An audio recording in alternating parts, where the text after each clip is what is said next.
আসসালামু আলাইকুম ওরহমতুল্লাহি ওবরাকাতুহ। তোহফাতুল হুফাজ ক্লাসের আজকের ক্লাসে আমরা শিখব সাতকারীর নাম এবং আমরা কোন কারীর তেলাওয়াতে পড়ি। তো পৃথিবীতে ৭জন কারী ছিলেন। পৃথিবীর মানুষ ৭ রকমভাবে কোরআন শরীফকে পড়ে। তো আমরা যেই কারীরকে অনুসরণ করে তেলাওয়াত করি এবং সাতকারীর নাম সহ আজকের ক্লাস। প্রশ্ন, সাতকারীর নাম কি? আমরা কোন কারীর তেলাওয়াতে পড়ি?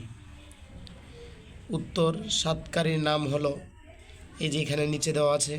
এখন আমরা শিখব। ১ নাম্বার, হজরত ইমাম নাফে মাদানী রহমতুল্লাহ আলাইহি।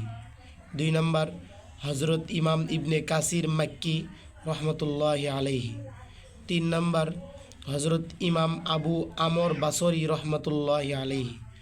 ৪ নাম্বার, হজরত ইমাম ইবনে আমর শামী রহমতুল্লাহ আলাইহি। ৫ নাম্বার, হজরত ইমাম আসেম কুফি রহমতুল্লাহ আলাইহি।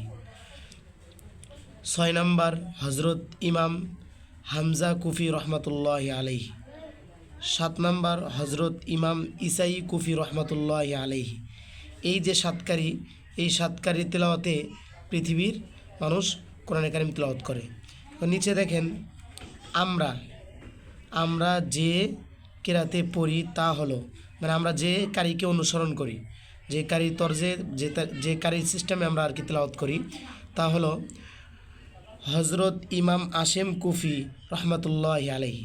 এই যে ৫ নাম্বার, হজরত ইমাম আসেম কুফি রহমতুল্লাহ আলাইহি এর ছাত্র হজরত ইমাম হাফস বিন সুলাইমান রহমতুল্লাহ আলাইহি এর রেওয়াতে।